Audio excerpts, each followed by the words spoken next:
ओम श्री विष्णवे नमः। हरे कृष्ण। आप सभी का दिन शुभ हो। आज दिनांक है 29 अप्रैल और दिन है मंगलवार। आज वैशाख मास का 17वां दिन है। तो आज आप वैशाख मास महात्म्य के 17वें दिन की कथा सुनेंगे। क्योंकि आज मंगलवार है इसलिए आप पहले सुनिए मंगलवार व्रत कथा, फिर आप सुनेंगे वैशाख स्नान में आज बांदरी की कहानी और उसके बाद आप सुनेंगे महात्म्य और सबसे अंत में क्षमा प्रार्थना। महाभारत काल के अनुसार भीम बहुत ही शक्तिशाली और बलशाली थे। युद्ध कौशल में निपुण थे। शक्तिशाली होने पर भीम एक बार अहंकार में भर गए। इस अहंकार को दूर करने के लिए बजरंगबली हनुमान जी ने एक लीला रची। जब भीम को सच्चाई पता चली तब उन्हें अपनी गलती का एहसास हुआ और हनुमान जी से उन्होंने क्षमा मांगी। इसके बाद हनुमान जी ने प्रसन्न होकर भीम को अपना विराट रूप दिखाया। कथा के अनुसार पांडव जब वनवास भोग रहे थे, पांचों पांडवों को अज्ञातवास में रहना पड़ा। इस दौरान पांडवों को वेश बदलकर भी रहना पड़ा। द्रौपदी भी पांडवों के साथ थी। द्रौपदी एक आश्रम में रहकर समय बिताने लगी। एक दिन जब वे आश्रम में बैठी हुई थी तो एक पुष्प उड़कर उनके पास आ गया। पुष्प की सुगंध द्रौपदी को बहुत पसंद आ गई। तब उन्होंने भीम को बुलाकर उस पुष्प को लाने के लिए कहा। द्रौपदी की इच्छा को पूरा करने के लिए भीम पुष्प की खोज में निकल पड़े। पुष्प की सुगंध जिस दिशा से आ रही थी, भीम उसी दिशा की ओर चलने लगे। उस सुगंधित पुष्प को खोजते खोजते भीम एक वन में जा पहुंचे। वन में जैसे ही भीम ने प्रवेश करने का प्रयास किया तो उनकी नज़र रास्ते में लेटे एक वानर पर पड़ी। भीम ने उन बूढ़े वानर से आग्रह किया कि वे रास्ते से हट जाएं, लेकिन वानर ने कोई प्रतिक्रिया नहीं की। भीम ने फिर से वानर से वहां से हट जाने को कहा, लेकिन इस बार वानर ने कहा कि वो बहुत कमज़ोर हैं, हिलडुल नहीं सकते, इसलिए लांघ कर निकल जाओ। वानर के इस व्यवहार से भीम को क्रोध आ गया और वे अपनी शक्तियों के बारे में बताने लगे। भीम ने वानर को अपना परिचय दिया कि वे कुंती पुत्र हैं और पवन उनके पिता हैं और मैं हनुमान जी का भाई भी हूँ। लेकिन ये सब सुनकर भी वानर पर कोई प्रभाव नहीं पड़ा। इधर भीम का क्रोध बढ़ने लगा और उन्होंने वानर से कहा कि वो उन्हें और अधिक क्रोध ना दिलाए, नहीं तो उन्हें परिणाम भुगतना होगा। तब बूढ़े वानर का रूप धारे बजरंगबली हनुमान जी ने भीम से कहा कि अगर उन्हें अधिक जल्दी है तो वे उनकी पूंछ उठाकर जा सकते हैं। भीम ने क्रोध में आकर उन वानर की पूंछ हटाने का प्रयास किया, लेकिन वे उसे हिला तक नहीं पाए। तब भीम को आभास हुआ कि ये कोई साधारण वानर नहीं है और फिर भीम हाथ जोड़कर उनके सामने खड़े हो गए और वानर से उनका परिचय पूछा। तब उन वानर ने भीम को बताया कि वो कोई और नहीं बल्कि स्वयं हनुमान है। भीम हनुमान जी को सामने देखकर चकित रह गए और हाथ जोड़कर खड़े हो गए। तब हनुमान जी ने भीम को बताया कि आगे विशेष वन है, ये रास्ता देवताओं का है और ये मनुष्यों के लिए सुरक्षित नहीं है, इसलिए उन्हें तुम्हारी रक्षा के लिए आना पड़ा। भीम को हनुमान जी ने उस पुष्प के बारे में बताया कि वहाँ से वह पुष्प ले जा सकते हैं। पुष्प लेने के बाद हनुमान जी ने भीम से कहा कि अब तुम यहाँ से जा सकते हो। भीम ने हनुमान जी से आज्ञा लेने से पहले अपनी एक इच्छा भी रखी। भीम ने हनुमान जी को अपना विराट रूप दिखाने की इच्छा प्रकट की। तब भीम के कहने पर हनुमान जी ने विराट रूप धारण किया और उस विराट रूप के दर्शन करने के बाद भीम ने हनुमान जी का आशीर्वाद लिया। हनुमान जी ने भीम को गले से लगाया। हनुमान जी के गले लगाने से भीम की शक्ति और भी बढ़ गई। भीम ने हनुमान जी से आग्रह किया कि वह कौरवों के साथ होने वाले युद्ध में पांडवों का साथ दे, जिस पर हनुमान जी ने कहा कि जिस युग से मैं हूँ वह युग दूसरा था, उसमें मैंने श्री राम के लिए कई युद्ध किए थे। अब ये युग दूसरा है, यहाँ मेरा युद्ध करना सही नहीं है, इसलिए मैं युद्ध में सम्मिलित नहीं हो सकता, किंतु युद्ध में पांडवों के रथ की ध्वजा पर मेरा वास होगा। इस प्रकार हनुमान जी महाभारत युद्ध में हमेशा श्री कृष्ण और अर्जुन के रथ की ध्वजा पर विराजित रहे और अर्जुन और पांडवों के रथ की रक्षा करते रहे। ये थी मंगलवार व्रत कथा। सभी प्रेम से बोलिए सियापति रामचंद्र जी की जय, बजरंगबली हनुमान जी की जय। अब सुनिए बांदरी की कहानी। एक बार एक राजा था। वह वैशाख मास में प्रतिदिन ब्रह्म मुहूर्त में उठकर गंगा जी में स्नान किया करता था। राजा का आदेश था कि मुझसे पहले गंगा जी में कोई भी स्नान नहीं करेगा। राजा जब गंगा जी में स्नान करने जाते तो उन्हें प्रतिदिन शांत जल की जगह पर हिलता हुआ जल दिखाई देता था। तब राजा को संदेह हुआ कि निश्चय ही मुझसे पहले कोई हर दिन आकर गंगा जी में स्नान करके चला जाता है। इसलिए राजा ने नदी के तट पर पहरेदार बिठा दिए। गंगा जी के तट पर एक वृक्ष था, उस पर एक बंदरिया रहा करती थी। वह हर दिन राजा के स्नान करने से पहले ही स्नान करके वृक्ष पर चढ़कर बैठ जाती थी। इस प्रकार होते होते पूरा वैशाख मास बीत गया, किंतु अंतिम दिन राजा के सिपाहियों ने देख लिया और उस बंदरिया को पकड़कर राजा के पास ले गए और कहने लगे कि महाराज, यही वो बंदरिया है जो आपसे पहले प्रतिदिन गंगा जी में स्नान करती है। उधर राजा की प्रतिज्ञा ये थी कि अगर कोई भी स्त्री मुझसे पहले स्नान करती होगी तो मैं उसी से विवाह कर लूंगा। इसलिए अब अपनी प्रतिज्ञा के अनुसार राजा को उस बंदरिया के साथ ही विवाह करना पड़ा। वैशाख मास के स्नान के पुण्य से बांदरी के गर्भ ठहर गया। 9 महीने पूर्ण होने पर बांदरी ने राजा से पूछा कि महाराज, शिशु जन्म के समय मुझे क्या करना चाहिए। तब राजा ने महल में एक घंटी लगवा दी और बंदरी से कहा कि जब तुम्हें दर्द हो उसे बजा देना, मैं सारा प्रबंध करवा दूंगा। राजा की अन्य रानियां भी थीं, लेकिन उनकी कोई संतान नहीं थी। बंदरिया को गर्भ ठहरा है ये समाचार जानकर अन्य रानियां मन ही मन उस बंदरिया से ईर्ष्या करने लगी और भावी संतान का नाश करने के लिए तरह तरह की योजनाएं बनाने लगी। घंटी लगी देखकर एक रानी ने बंदरिया से इसका कारण पूछा। तब उसने सारा वृतांत सुना दिया। रानी ने बहकाया कि एक बार घंटी बजाकर देख तो ले कि राजा आते भी हैं या नहीं। बंदरी ने घंटी बजाई तो राजा दौड़े दौड़े महल में आए और घंटी बजाने का कारण पूछा। तब बंदरिया बोली, महाराज, मैंने तो रानियों के कहने से ही घंटी बजाई थी। तब रानियों ने राजा से कहा कि महाराज, ये तो पशु है, न जाने कितनी बार घंटी बजाएगी। ऐसा कहकर रानियों ने राजा से कहकर उस घंटी को हटवा दिया। कुछ दिनों के बाद बंदरिया के शिशु जन्म का समय आया तो उसने अन्य रानियों से पूछा कि रानियों, अब मैं क्या करूं। तब रानी कहने लगी कि तुम आंखों पर पट्टी बांधकर सो जाओ। उधर बंदरी के वैशाख मास के स्नान के पुण्य प्रताप के रूप में उसे एक सुंदर पुत्र हुआ। शिशु के जन्म होते ही उसके रोने से पहले ही रानियों ने उसे एक टोकरी में रखकर दासी को दे दिया और आदेश दे दिया कि इसे जाकर नदी में बहाओ। और इधर रानियों ने उस शिशु की जगह पर एक पत्थर वहां पर रख दिया। राजा को भी कहला दिया कि महाराज, बंदरिया ने तो एक पत्थर को जन्म दिया है। राजा ने सुना तो उन्होंने भी संतोष कर लिया कि जब दूसरी रानियों के संतान नहीं है तो ये तो बंदरी है, इसके भला क्या संतान होगी। उधर दासी ने उस सुंदर शिशु को नदी में ना बहाकर कुम्हार के खंदड़ में रख दिया। दूसरे दिन कुम्हार कुम्हारिन उस खंदड़ में आए तो वहां एक सुंदर शिशु को रोते हुए देखा। कुम्हार और कुम्हारिन भी निसंतान थे।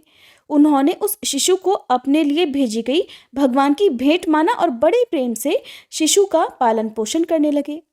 कुछ बड़ा होने पर जब उस बालक को ये ज्ञात हुआ कि वह रानी बंदरी का पुत्र है जिसको रानियों ने मरवाना चाहा था, एक दिन वह बालक कुम्हार के बनाए हुए मिट्टी के हाथी घोड़े लेकर पनघट पर जा बैठा और दासियों को देखकर कहने लगा, आओ रे मेरे मिट्टी के हाथी घोड़े, पानी पियो। जब दासियों ने ये बात सुनी तो वो हंसने लगी, कहने लगी, अरे मूर्ख, कभी मिट्टी के हाथी घोड़े भी पानी पीते हैं क्या। इस पर वह बालक कहने लगा, अच्छा, तो क्या कभी बंदरी के भी पत्थर जन्म लेता है। उस बालक की ये बात दासियों ने जाकर महल में कह दी। तब रानियों ने दूसरे दिन विष मिलाकर लड्डू भेज दिए। ईश्वर की कृपा से लड्डू गोंद और बादाम के हो गए और उन लड्डुओं को खाने से उस लड़के की मृत्यु नहीं हुई। ये समाचार दासी ने रानी को बताया और रानी ने राजा से कहकर उस कुम्हार को ही देश निकाला दिलवा दिया। अब वह कुम्हार भटकता भटकता वन में ही रहने लगा। इसके बाद अगले वर्ष चैत्र मास में माता गणगौर के पूजन का दिन आया। तब वह बंदरी का पुत्र 108 करवे और 108 गोली लेकर तथा घड़े में पानी भरकर बगीचे के बाहर बैठ गया। उधर राजा की और साहूकार की पुत्रियां गणगौर बनाने के लिए मिट्टी लेने के लिए आईं और बगीचे में खेलने और झूलने लगी। इसी कारण कुछ समय बाद उन्हें जोर की प्यास लगी। तब उन्होंने उस बंदरी के पुत्र से जल पिलाने के लिए कहा। तब वह बालक कहने लगा कि मेरे पास एक गोली है, उसे खाते जाओ और मेरे चारों ओर चक्कर लगाती जाओ, तब मैं तुम्हें जल पिलाऊंगा। इस पर पहले तो कन्याओं ने मना किया, किंतु तेज प्यास लगने के कारण वे तुरंत मान गई। इस प्रकार वह गोली खाने और उस युवक के साथ फेरे लेने से वह गर्भवती हो गई। बाद में जब उनके माता पिता को ये ज्ञात हुआ तब वे सभी कुम्हार के पास आए और सारा वृतांत कह सुनाया। फिर कहा कि तेरे पुत्र ने हमारी कन्याओं से विवाह कर लिया है, अब तो तुम्हें इन्हें अपने पास ही रखना होगा। तब कुम्हार ने निर्धन होने के कारण मजबूरी व्यक्त की। कुम्हार कहने लगा, महाराज मैं तो बहुत गरीब हूँ, इन सभी बहुओं को मैं अपने घर पर कहाँ और कैसे रखूंगा, क्या खिलाऊंगा। तब कन्याओं के माता पिता ने बहुत सारा धन देकर अपनी कन्याओं को कुम्हार के घर विदा कर दिया और कुम्हार के घर 108 बहुएं आ गईं। बाद में उनके 108 ही पोते हो गए। कुम्हार ने समस्त नगरी को भोजन हेतु निमंत्रण दिया और राजा को भी बुलवा लिया। राजा के यहाँ से रानी बांदरी के अलावा सब भोजन करने के लिए पधारे।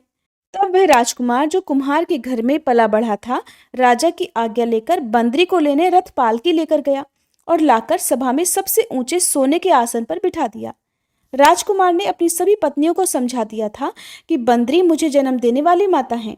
फिर तो एक एक बहू रानी बांदरी के चरण स्पर्श करती गई और एक एक सोने का सिक्का और पोते को गोद में देती गई। जब राजा और दूसरी रानियों ने ये सब देखा तो कुम्हार के पुत्र से इसका कारण पूछा। रानियों को तो संदेह होने लगा कि ये अवश्य ही बंदरी का पुत्र है। अब तो रानियां रूठकर राजा से कहने लगी कि कुम्हार के पुत्र ने हमारा अपमान किया है और बंदरी का सम्मान किया है, इसलिए हम लौट कर जा रही हैं। इधर राजा को पुत्र के जन्म का सारा रहस्य पता चल गया था, इसलिए उन्होंने अपनी सभी रानियों को देश निकाला दे दिया और अपने पुत्र, सभी पुत्र वधुओं और पौत्रों को लेकर महल में आ गया। फिर राजकुमार का राजतिलक कराया गया।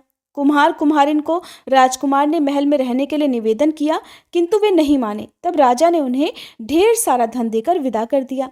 वैशाख स्नान का इतना महत्व है तो सबको वैशाख स्नान करना चाहिए। बंदरी ने वैशाख स्नान किया तो उसे राजा का राज्य, पुत्र, बहुएं आदि प्राप्त हुई। ईश्वर जैसे बंदरी को पुण्य मिला। इसी प्रकार वैशाख स्नान और वैशाख मास की कथाएं सुनने वाले सभी भक्तों को देना, सभी की मनोकामनाएं पूर्ण करना। ये थी वैशाख मास में सुनी जाने वाली बांदरी की कहानी।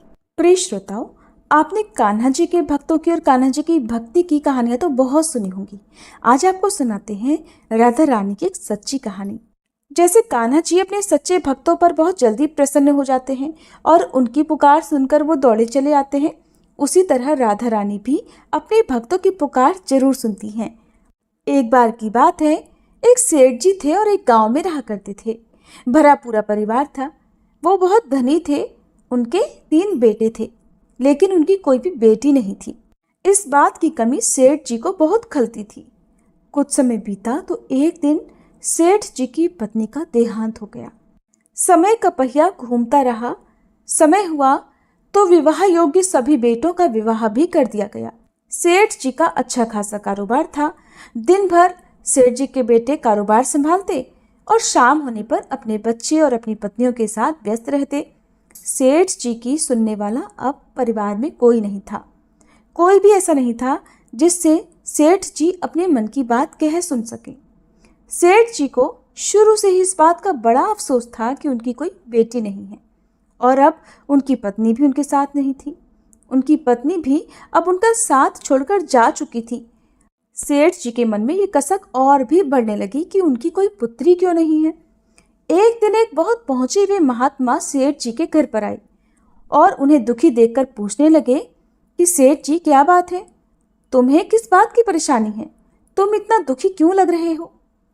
तब सेठ जी ने अपने दुख का कारण उन महात्मा को बताया कि महात्मा जी, मेरी कोई भी बेटी नहीं है। इस कारण से मुझे अपने जीवन में ये अभाव लगा रहता है और मुझे बड़ा अफसोस होता है, बहुत दुख होता है कि मेरी कोई बेटी क्यों नहीं है। अगर मेरी बेटी होती तो वो भी मेरा ध्यान रखती, मेरे मन की बात सुनती, मैं भी उससे अपने मन का बोझ कह सुनकर हल्का कर लिया करता। तब वो पहुंचे हुए महात्मा कहने लगे कि सेठ जी, तुम राधा रानी को ही अपनी बेटी मान लो। हमारे जीवन में जब जिस चीज़ की कमी होती है तो उसे भगवान ही तो पूरा करते हैं। अब भला बेटी ना होने के कारण तुम इतने परेशान हो। परेशान होने से क्या होगा भला?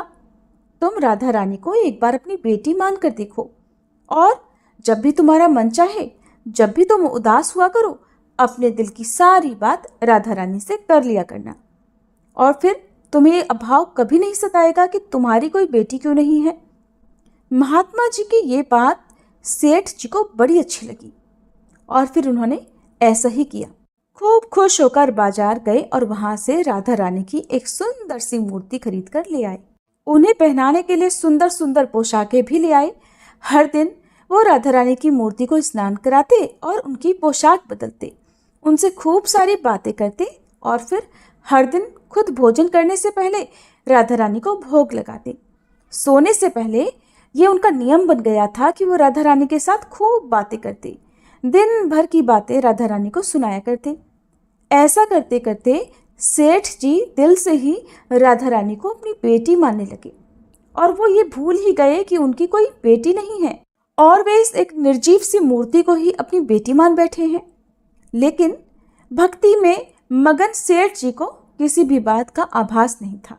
उन्हें बस पता था तो ये कि उनकी एक बेटी है जिससे वो हर दिन खूब सारी बातें करते हैं।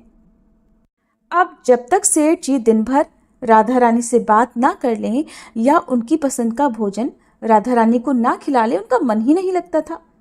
जब तक वह उनसे बात नहीं कर लेते तब तक उनके मन को बड़ी बेचैनी रहती। बहुत सारी बातें करने के बाद, अपने दिल की सारी बातें कहने के बाद ही उनके मन को सुकून आया करता था।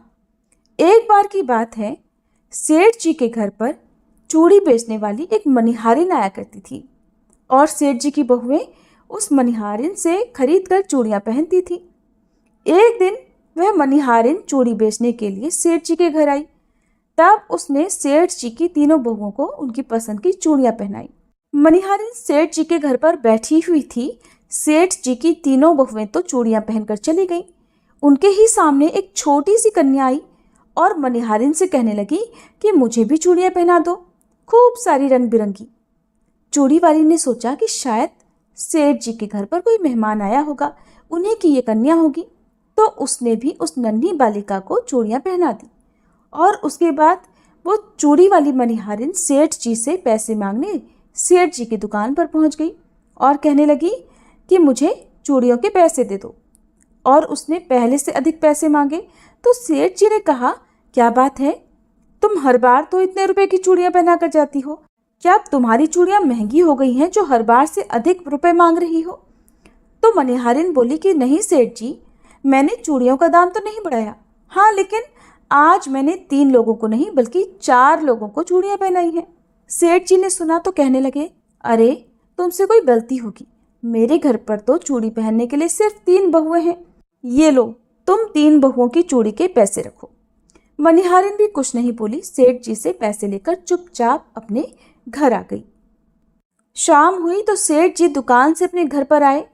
आकर उन्होंने सबसे पहले राधा रानी को भोग लगाया और फिर हर बार की तरह दिन भर की सारी बातें राधा रानी से बताई और सो गए।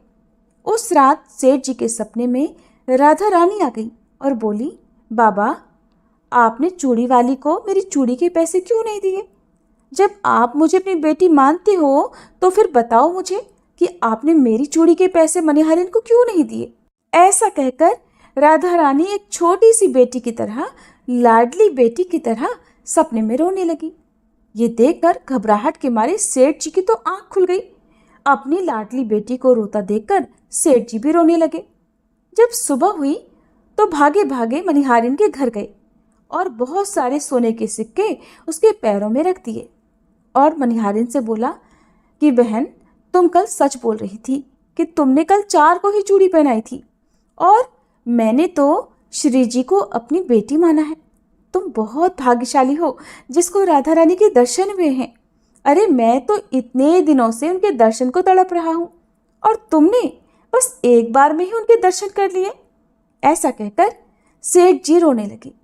फिर हाथ जोड़कर बोले, बहन तुम्हें चूड़ी का जो भी दाम चाहिए मुझसे मांग लो। सेठ जी को रोता देखकर मनिहारिन की आंखों में भी आंसू आ गए और मन ही मन सोचने लगी कि जब मुझे खुद राधा रानी के दर्शन हो ही गए हैं तो फिर भला मुझे सेठ जी से दाम क्यों लेने और मुझे इससे ज़्यादा क्या चाहिए। वो भी सेठ जी के सामने हाथ जोड़कर बोली कि आपके ही कारण मुझे राधा रानी के दर्शन हुए हैं और मेरा ये जीवन सफल हो पाया, अब मुझे कुछ नहीं चाहिए। तो प्रिय श्रोताओ, जब हम भगवान को सच्चे मन से पुकारते हैं, उनकी पूजा करते हैं, उन्हें जिस भाव से भी पूजते हैं, वो हमें उसी भाव में दर्शन भी जरूर देते हैं और हमारे मन के भावों का वो हर समय ध्यान भी रखते हैं। इसीलिए भगवान को आप चाहे किसी भी रूप में पूजें, बस आपके मन के भाव सच्चे होने चाहिए, तो भगवान आपकी सारी परेशानियां दूर करते हैं। आपके जीवन में जिस भी बात का अभाव होता है वो अभाव भी दूर करते हैं। ये थी आज की कहानी। अगर आपको अच्छी लगी हो तो कमेंट बॉक्स में जरूर बताइएगा। अब सुनिए आज का वैशाख मास महात्म्य। आज श्री सूत जी महाराज सुनाएंगे सुंदर गंधर्व का वशिष्ठ जी के शाप से राक्षस भाव को प्राप्त होकर फिर उससे मुक्त होने का वर्णन, साथ ही एक गंधर्व पत्नी के उद्धार की कथा। ऋषियों ने पूछा, हे सूत जी महाराज, वह राक्षस कौन था जिसने भगवान विष्णु के भक्त महात्मा ब्राह्मण को कष्ट पहुंचाया? तब श्री सूत जी कहने लगे, हे ब्राह्मणों, पूर्व समय की बात है। श्रीरंग क्षेत्र में जो बैकुंठ के सदृश भगवान विष्णु का विशाल मंदिर है, उसमें वशिष्ठ और अत्रि आदि महातेजस्वी मोक्ष के लिए वैष्णव भक्तों को अभय प्रदान करने वाले देवेश्वर श्री भगवान विष्णु की उपासना किया करते थे। एक दिन वीरबाहु का बलवान पुत्र सुंदर नाम वाला गंधर्व सैकड़ों स्त्रियों के साथ उस क्षेत्र में आया और एक जलाशय में निर्वस्त्र हुई युवतियों के साथ ही आनंद पूर्वक जल विहार करने लगा। उसी समय मध्याह्न संध्या करने के लिए मुनिवर वशिष्ठ जी अन्य महर्षियों के साथ श्रीरंग मंदिर से बाहर निकले और उसी जलाशय पर पहुंच गए। उन ऋषियों को देखकर वे सभी रमणियां भय से कातर होकर अपने अपने वस्त्र ओढ़कर बैठ गईं, परंतु साहसी सुंदर ज्यों का त्यों निर्वस्त्र ही खड़ा रहा। ये देखकर वशिष्ठ मुनि ने क्रोधित होकर उस निर्लज्ज को शाप दे डाला कि सुंदर गंधर्व, तूने हम लोगों को देखकर भी लज्जावश वस्त्र धारण नहीं किया, इसलिए तू शीघ्र ही राक्षस हो जा। महर्षि वशिष्ठ के ऐसा कहने पर उसकी स्त्रियां हाथ जोड़कर मुनि के चरणों में गिर पड़ी और भक्ति भाव से विनीत चित्त होकर कहने लगी, भगवान, आप तो सभी धर्मों की ज्ञाता हैं, साक्षात ब्रह्मा जी के पुत्र हैं। हे दया सिंधु, पति ही नारियों का उत्तम भूषण कहलाता है। पतिहीन नारी 100 पुत्रों वाली होकर भी संसार में विधवा ही कहलाती है। ऐसी नारियों का जन्म व्यर्थ समझा जाता है, इसलिए मुने, हमारे पति के ऊपर आप प्रसन्न हो जाइए। तत्वदर्शी मुनियों को एक अपराध क्षमा कर देना चाहिए। हे दया सिंधु, सुंदर आपका शिष्य है, इसलिए इसे क्षमा कर दीजिए। सुंदर की पत्नियों के इस प्रकार प्रार्थना करने पर वशिष्ठ जी कहने लगे, सुंदरियों, मेरा वचन कभी व्यर्थ नहीं होगा। इससे छूटने का एक उपाय बताता हूँ, उसे श्रद्धा पूर्वक सुन लो। ये राक्षस के समान आकार वाला सुंदर आज से 16 वर्षों के बाद इच्छानुसार घूमता घामता सर्व पापहारी वेंकटाचल पर पहुंच जाएगा और वहां चक्र तीर्थ पर जाएगा। हे देवांगनाओं, चक्र तीर्थ पर महायोगी मुनिवर पद्मनाभ जी रहते हैं। उन्हें खा जाने के लिए जब ये आक्रमण करेगा, तब ब्राह्मण की रक्षा के लिए भगवान विष्णु का भेजा हुआ उत्तम चक्र इसका मस्तक काट डालेगा। इसके बाद शाप से मुक्त होकर ये तुम्हारा पति सुंदर अपने पुनर्स्वरूप को प्राप्त होकर फिर से स्वर्गलोक में चला जाएगा। श्री रंगनाथ में भक्ति रखने वाले वशिष्ठ जी ऐसा कहकर शीघ्र ही अपने आश्रम को चले गए। इसके बाद राक्षस रूप में बदला हुआ भयानक आकार वाला सुंदर गंधर्व इधर उधर घूमता हुआ गिरिश्रेष्ठ वेंकटाचल पर चला गया और चक्रतीर्थ पर भी जा पहुंचा। इसी भ्रमण में ही उसके 16 वर्ष बीत गए। इसके बाद चक्र तीर्थ निवासी पद्मनाभ को खा जाने के लिए ही उसने बड़े वेग से उन पर आक्रमण कर दिया। मुनि ने भगवान विष्णु की स्तुति की और भगवान ने राक्षस द्वारा पीड़ित पद्मनाभ की रक्षा करने के लिए अपने सुदर्शन चक्र को भेजा। इस प्रकार चक्र ने आकर उस राक्षस का मस्तक काट डाला।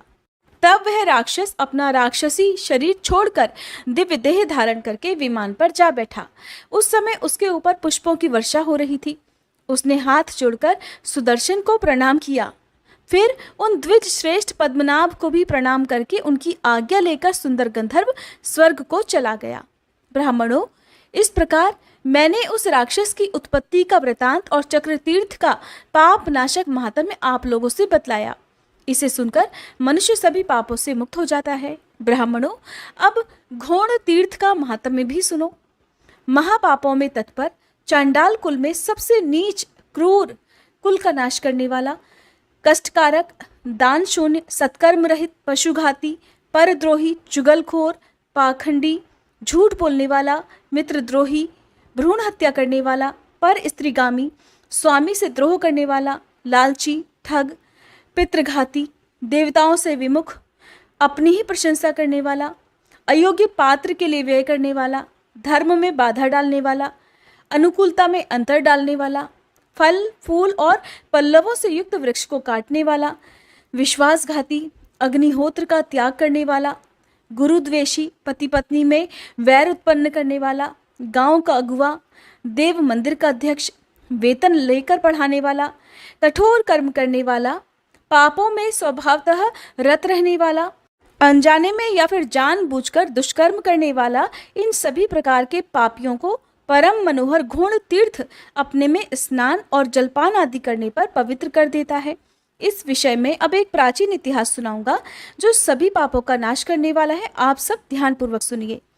पूर्व काल में महातेजस्वी गार्ग्य मुनि ने महात्मा देवल को नमस्कार करके कहा कि महाभाग, आप घोण तीर्थ के सर्व पापहारी शुभ महात्म्य का वर्णन कीजिए। तब देवल ने कहा, मुने, तुम्बरु नामक गंधर्व अपनी पतिव्रता पत्नी को शाप देकर इस तीर्थ में स्नान करके दयानिधान वेंकटेश्वर की पूजा करने से पुनरावृत्ति रहित विष्णु धाम को प्राप्त हो गया था। वह वृतांत इस प्रकार है।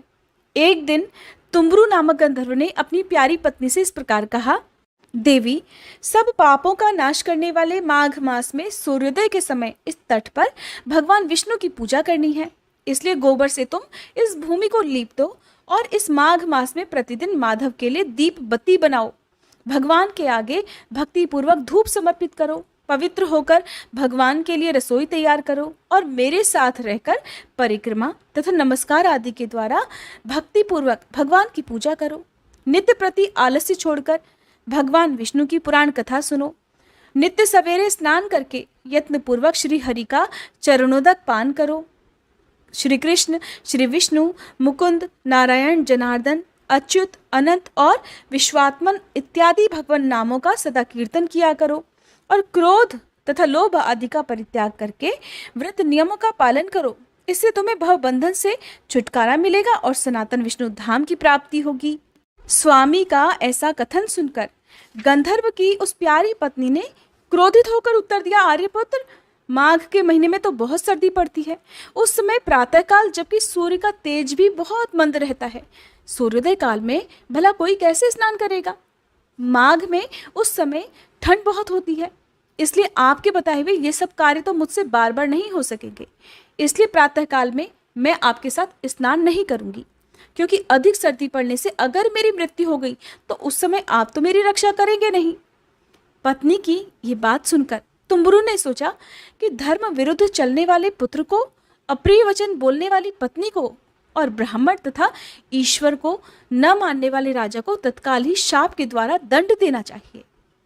इस नीति के वचन का विचार करके गंधर्व ने अपनी सती पत्नी को इस प्रकार शाप दे डाला, अरे ओ मूर्ख, 100 पापों का नाश करने वाले परम पुण्यमय वेंकटाचल पर घोण तीर्थ के समीप जो पीपल का वृक्ष है उसके खोखले में तो मेंढकी बन जा।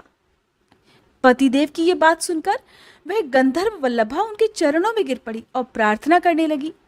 तब तुम्बरु ने उसे शाप से मुक्त होने का यह उपाय बताया कि अपनी इंद्रियों पर विजय पाने वाले परम तपस्वी महाभाग अगस्त्य मुनि जब महातिथि पूर्णिमा को परम उत्तम घोण तीर्थ में जाकर स्नान करेंगे और उसी पीपल वृक्ष के समीप बैठकर शिष्यों को घोण तीर्थ का महात्म्य बतलाएंगे, उस समय पीपल के खोखले में ही एकाग्र चित्त होकर जब तुम मोक्षदायक घोण तीर्थ का महात्म्य सुनोगी तब सभी पापों का नाश करके मेरे साथ आ मिलोगी। गंधर्व के ऐसा कहने पर उसकी धर्म पत्नी चुप हो गई। स्वामी के शाप से उसने मेढक के शरीर में प्रवेश किया और धीरे धीरे शेषाचल के शिखर पर घोण तीर्थ के दक्षिण उस पीपल वृक्ष की खोखल में जाकर रहने लगी। उसके बाद किसी समय अगस्त्य जी मनोहर वेंकटाचल पर गए। वहां उन्होंने नियम पूर्वक स्वामी तीर्थ में स्नान करके वराह स्वामी को नमस्कार किया। इसके बाद उस तीर्थ के दक्षिण वेंकटेश जी के मंदिर में जाकर वेदों के द्वारा जानने योग्य विशाल नेत्र वाले सनातन देव दयानिधान श्रीनिवास जी को मस्तक झुकाया। उसके बाद वे घोण तीर्थ में गए और वहां शिष्यों के साथ उस श्रेष्ठ तीर्थ में स्नान करके उसी पीपल वृक्ष की छाया में जा बैठे। उस समय उन्होंने शिष्यों से भक्तिपूर्वक घोण तीर्थ का पवित्र महात्म्य वर्णन किया, जो ब्रह्महत्या का नाश करने वाला तथा सभी मंगलों और समस्त संपदाओं को देने वाला है। उस महात्म्य को सुनकर वह मेंढकी पहले की तरह गंधर्व पत्नी के मनोहर स्वरूप को प्राप्त होकर योगी अगस्त्य जी के चरणों में गिर पड़ी और कहने लगी, योगियों में श्रेष्ठ हे दयानिधान अगस्त्य जी, मेरी रक्षा कीजिए, रक्षा कीजिए। ब्राह्मण, मैं पति के वचनों का विरोध करने वाली स्त्री हूँ, दया करके आप मेरी रक्षा कीजिए। अगस्त्य जी बोले, देवी, तुम्हारे पति की बुद्धि बड़ी तीक्ष्ण है। उन्होंने जो रोष में आकर तुम्हें शाप दिया है वह पति के वचनों का विरोध करने वाली तुम जैसी स्त्री के लिए उचित ही है। जो स्त्री पति के वचनों की अवहेलना करके अपनी इच्छा के अनुसार व्यवहार करती है वह जब तक चंद्रमा और तारे रहते हैं तब तक घोर नरक में निवास करती है।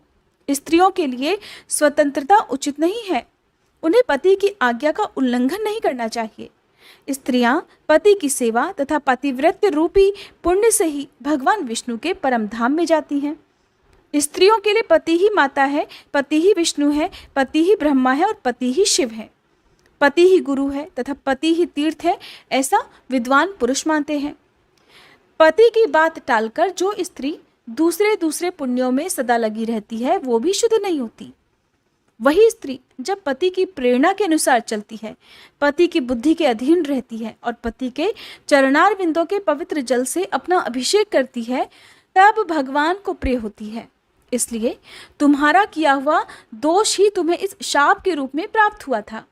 उसे यहाँ भोग कर घोण तीर्थ का महात्म्य सुनते सुनते तुम्हारी उस शाप से मुक्ति हो गई और पहले के समान तुम्हें सुंदर अंगों वाला नारी रूप फिर से प्राप्त हो गया। इसलिए विद्वान पुरुष घोण तीर्थ को परम पवित्र मानते हैं। जो मनुष्य सब पापों का नाश करने वाले इस इतिहास को सुनता है वह वाजपेयी यज्ञ का फल पाता है और उसे अंत में सनातन विष्णु लोक की प्राप्ति होती है। हरे कृष्ण। इसके आगे का वृतांत आप सभी कल की वीडियो में जरूर सुनिएगा। श्री विष्णु चालीसा पाठ। विष्णु सुनिए विनय सेवक की चितलाए, कीरत कुछ वर्णन करूं दीजे ज्ञान बताए। नमो विष्णु भगवान खरारी, कष्ट नशावन अखिल बिहारी। प्रबल जगत में शक्ति तुम्हारी, त्रिभुवन फैल रही उजियारी। सुंदर रूप मनोहर सूरत, सरल स्वभाव मोहिनी मूरत। तन पर पीतांबर अति सोहत, वैजंती माला मन मोहत। शंख चक्र कर गदा विराजे, देखत दैत्य असुर दल भाजे। सत्य धर्म मद लोभ न गाजे, काम क्रोध मद लोभ न छाजे। संत भक्त सज्जन मन रंजन, धनुज असुर दुष्टन दल गंजन। सुख उपजाए कष्ट सब भंजन, दोष मिटाए करत जन सज्जन। पाप काट भव सिंधु उतारण, कष्ट नाश कर भक्त उबारण। करत अनेक रूप प्रभु धारण, केवल आप भक्ति के कारण। धरणी धेनु बन तुम ही पुकारा, तब तुम रूप राम का धारा। भार उतार असुर दल मारा, रावण आदिक को संहारा। आप वराह रूप बनाया, हिरण्याक्ष को मार गिराया। धर्मत्स्य तन सिंधु बनाया, 14 रत्नन को निकलाया। अमिलख असुरन द्वंद्व मचाया, रूप मोहिनी आप दिखाया। देवन को अमृत पान कराया, असुरन को छवि से बहलाया। कूर्म रूप धर सिंधु मझाया, मंदराचल गिरि तुरत उठाया। शंकर का तुम फंद छुड़ाया, भस्मासुर को रूप दिखाया। वेदन को जब असुर डुबाया, कर प्रबंध उन्हें ढूंढवाया। मोहिनी बनकर खल ही नचाया, उस ही कर से भस्म कराया। असुर जलंधर अति बलदाई, शंकर से उनकी लड़ाई। हार पार शिव शकल बनाई, कीन सती से छल खल जाई। सुमिरन कीन तुम्हें शिव रानी, बतलाई सब विपत कहानी। तब तुम बने मुनीश्वर ज्ञानी, वृंदा की सब सुरति भुलानी। देखत तीन दनुज शैतानी, वृंदा आए तुम्हें लपटानी। हो स्पर्श धर्म क्षति मानी, हना असुर उर शिव शैतानी। तुमने ध्रुव प्रहलाद उबारे, हिरणाकुश आदिक खल मारे। गणिका और अजामिल तारे, बहुत भक्त भव सिंधु उतारे। हरहु सकल संताप हमारे, कृपा करहु हरि सिरजनहारे। देखहु मैं निज दर्श तुम्हारे, दीन बंधु भक्तन हितकारे। चाहता आपका सेवक दर्शन, करहु दया अपनी मधुसूदन। जानू नहीं योग्य जब पूजन, होए यज्ञ स्तुति अनुमोदन। शील दया संतोष सुलक्षण, विदित नहीं व्रत बोध विलक्षण। करहु आपका किस विधि पूजन, कुमति विलोक होत दुख भीषण। करहु प्रणाम कौन विधि सुमिरन, कौन भांति मैं करहु समर्पण। सुर नर मुनि करत सदा सेवकाई, हर्षित रहत परम गति पाई। दीन दुखिन पर सदा सहाई, निज जन जान लेव अपनाई। पाप दोष संताप नशायो, भव बंधन से मुक्त कराओ। सुत संपत्ति दे सुख उपजाओ, निज चरणन का दास बनाओ। निगम सदा ये विनय सुनावे, पढ़े सुने जो जन सुख पावे। प्रिय श्रोताओं, आइए अब हम सब मिलकर भगवान श्री लक्ष्मी नारायण जी से क्षमा प्रार्थना करें। हे सच्चिदानंद परम करुणामय भगवान विष्णु, हे लक्ष्मी नारायण भगवान, आप सबके अंतःकरण में वास करने वाले सर्वज्ञ, सर्वशक्तिमान और अनंत दयालु हैं। मैं आपकी इस अज्ञानमय बालिका ने जीवन के पथ पर चलते हुए अनगिनत बार अपने विचारों, वचनों और कर्मों से जाने अनजाने पाप, त्रुटियां और अपराध किए हैं।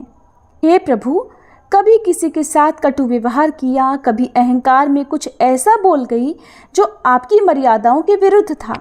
कभी क्रोध आया, कभी मोह ने भरमाया और कभी लोभ ने मुझे आपके पथ से डगमगाया। परंतु प्रभु, आप तो क्षमाशील हैं। आप तो उसी को उठाते हैं जो गिर गया हो, उसी को थामते हैं जो भटक गया हो। हे श्री हरि, मैं स्वीकार करती हूँ कि मेरी बुद्धि संकीर्ण है, मन चंचल है, इंद्रियां आकर्षणों में बहक जाती हैं, परंतु मेरा हृदय बार बार आपके श्री चरणों की ओर ही लौट आता है। हे प्रभु, मैं आपकी शरण में हूँ। आपके बिना मेरा कोई सहारा नहीं, कोई गति नहीं। मुझ में यदि कोई गुण है तो वह आपके चरणों की भक्ति है। मुझ में यदि कोई शक्ति है तो वह आपके नाम का स्मरण है। आपकी कृपा के बिना मैं कुछ भी नहीं। इसलिए हे करुणा सिंधु, कृपया मुझ पर दृष्टि डालिए, मेरे समस्त पापों को क्षमा कर दीजिए। मुझे अपनी भक्ति में दृढ़ बनाइए और अपने प्रेम में बांध लीजिए। मैं न योग जानती हूँ, न यज्ञ, न तप, न व्रत। मैं तो केवल एक बात जानती हूँ कि आप मेरे हैं और मैं आपकी हूँ। यही संबंध मेरी आत्मा की अंतिम पहचान है। प्रेम से बोलिए श्री लक्ष्मी नारायण भगवान की जय, श्री कृष्ण भगवान की जय।